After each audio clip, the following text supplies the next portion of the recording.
Wesley Snipes.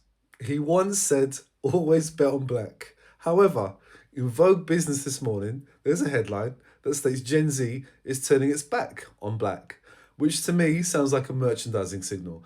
And you don't need me to break this down for you, obviously, but for decades, black has been fashion's most safest SKU. Always a high sell through, easy replenishment, low returns, you get the idea. Brands built entire assortments around it, from H&M to Zara, all the way up to the luxury brands, you name them. But behavior changes.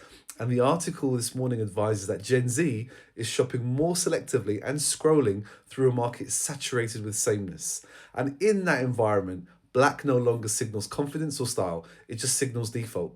And of course, that matters commercially because black heavy assortments aren't an emotional pull. And it's evident because, a retailer or brand is trying to optimize operational efficiency fairly clearly. But as we're seeing with demand softening, this state of safe quickly becomes skippable for shoppers. So, what do brands do? Do you keep planning assortments for internal executives to be comfortable, or do you take calculated risks to stay culturally relevant? Because you see, new colours will obviously increase complexity for buyers and merchants. Their forecasting gets harder, and there's a natural risk to markdowns. And there's so many other elements to this. But you see, playing it safe and sticking to black carries a different risk altogether: irrelevance to a large future audience. So the lesson here for upcoming creatives and new designers, and of course nascent brands, is fairly easy.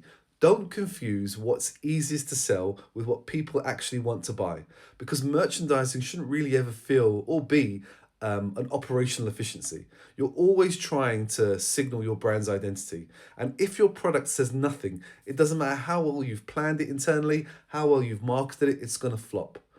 I'm Jalil, and this is how fashion really works.